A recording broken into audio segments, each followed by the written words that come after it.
it just seems like there's a lot of moving parts that have to work out perfectly, and there's just no fluidity that to seem like anything's going to be consistent, and could make for some really tough weekends. If you had to describe James in one word, what would it be? Weird. I feel like I'm in a movie right now.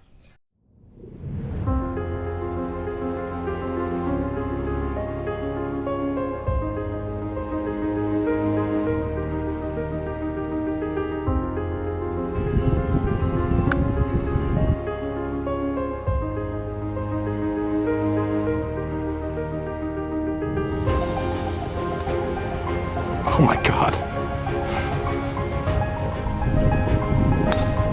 There it is. When they step up to the first tee and they see my 40-yard, 260-yard drive, or wow, 40-yard cut, 260-yard drive, I get in people's heads, and there's nothing I can do about that.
James Snee is a two-time Classic participant with an 0-4-2 overall record.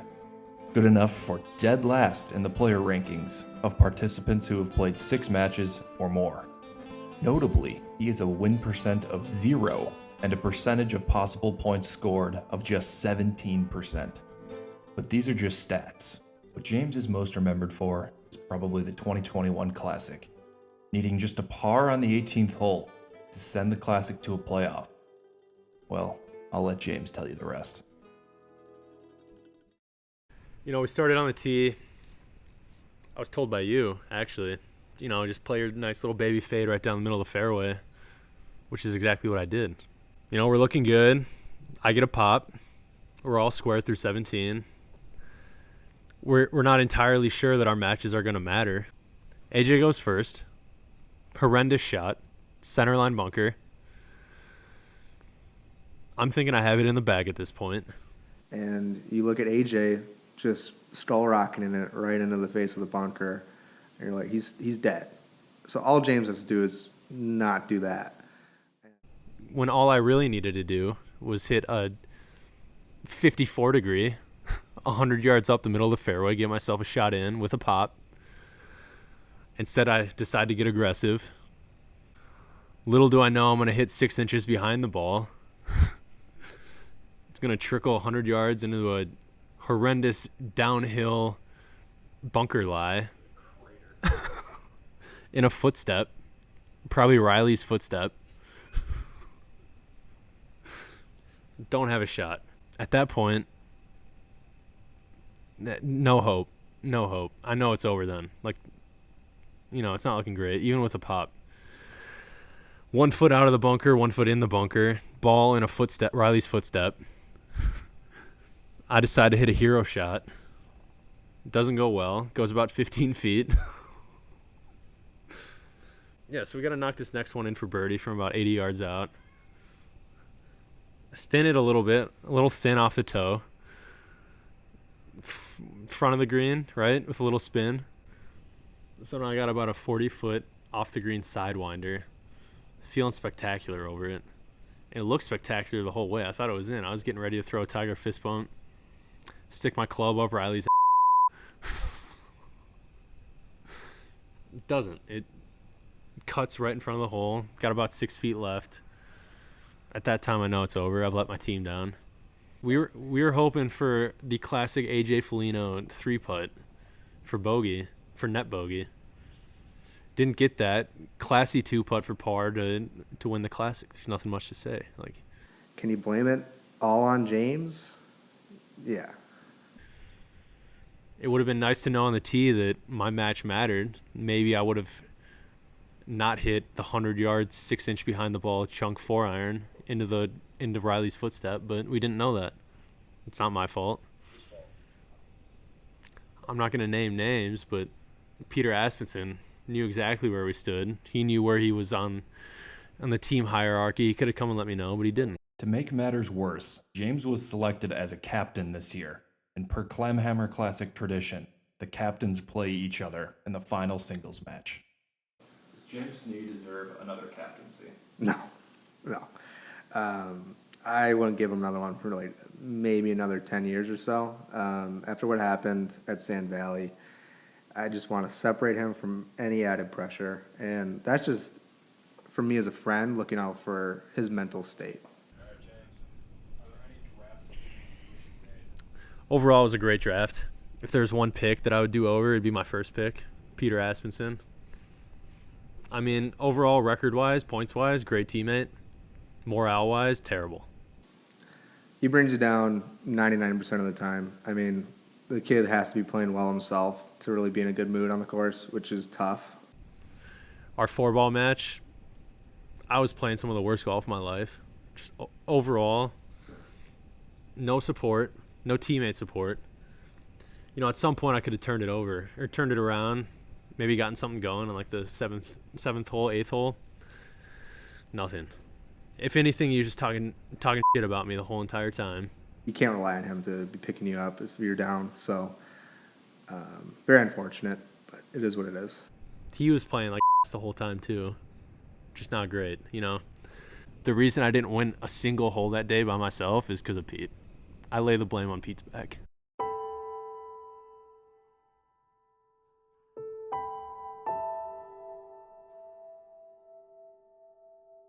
In 2020, the Classic also came down to the last hole, with Steven Kraninger making a bogey on the last hole to have his match with George Stefko.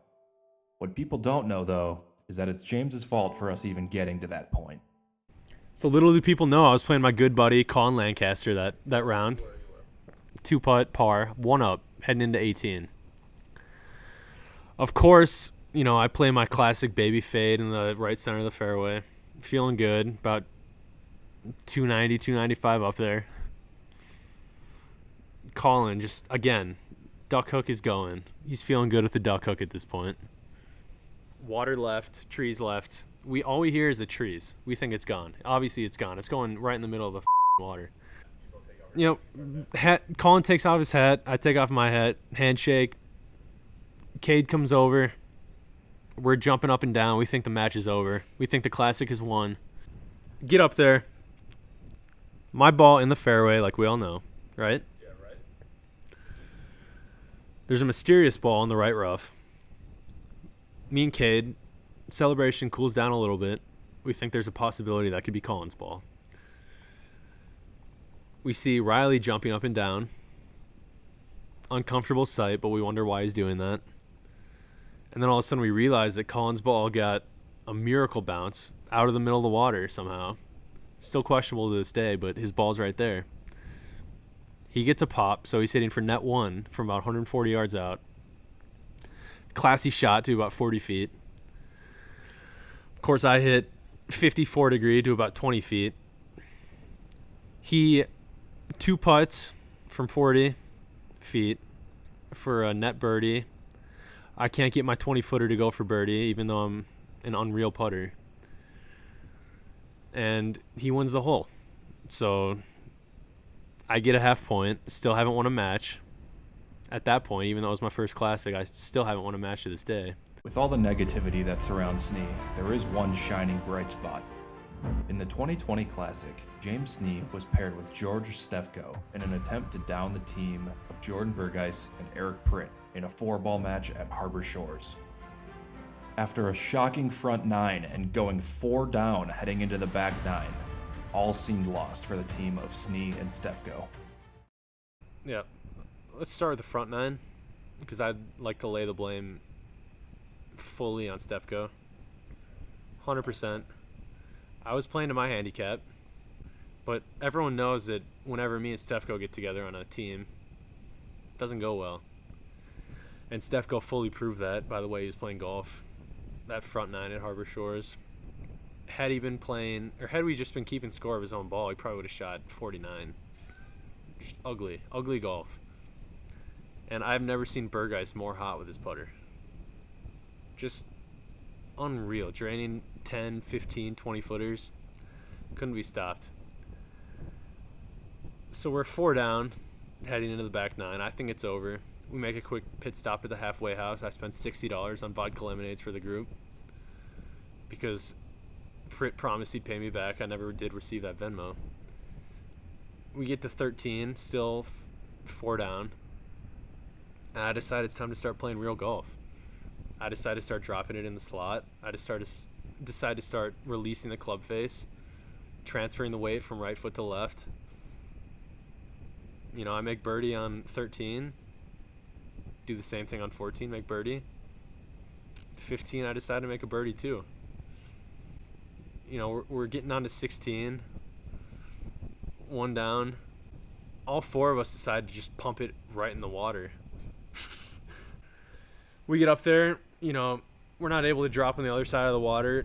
Basically, our point of entry is back by the tee, but I don't feel like doing that because you're up on our So I just convince everyone with my negotiating skills to drop on the other side of the water, give us a closer drop to the tee. And you know my wedge skills, right? Yeah. I stick it to about 5 feet. Make a par. I make par. Burgeis and Pritt, I think, make net double. So we're heading into 17 all square. Burgeis is the only one that strokes on 17, and at this point you'd think it's over because, you know, Stefko's playing like I'm hot as hell at this point, but I can't compete with a stroke on a 160-yard par 3. But never put it past Burgeis to just hit an absolutely horrendous shot. Take himself right out of the hole off the tee shot. So we managed to get through that hole, still all square heading into 18. Stefko hits just this ugly little push fade off the tee. No one strokes. I come in with my baby cut, my well-known baby cut, right in the middle of the fairway. Put a wedge just in front of the green. It's a front left pin, if I remember correctly. Have about 15 feet for birdie. And at this point, before my putt, Pritt had stuck his chip, so they're in for par. So I need to make a par, and I call Alec Schaefer, great guy, in to read my putt, if you remember correctly. Didn't give me any help, basically because it was just a straight uphill putt. I leave it about 4 feet short, as per usual, but just as reliable as me leaving that putt 4 feet short, I drain the 4-footer, and we get out of the match all square. It's just the greatest comeback of all time. But Riley missed that tap in, and then a year later, he put the footstep in the bunker on 18 at Mammoth Dunes that I would land in and cost my team the Classic. Well, the last 2 years, I've been playing to about a 3 handicap, which has just been way too low for me. By next year, I hope to be playing to at least like a 6.5. So maybe 10th or 11th. Who do you think an ideal partner would be to get that first victory? Or do you think it's going to happen as a solo single? And I think 100% it's going to be happening as a solo single. You don't think you can win with a partner? No, I can't win with anyone in the Classic. No one can play with me because my game intimidates them. Do you want to call anybody out for that match? Pete. I think Pete's easy money. Pete gets in his own head. As we know from my 4-ball match with him when I was his teammate, no morale. He gets down on himself. Can't putt, can't chip. Hits it off the tee about 206 yards. Just ugly. Ugly all around.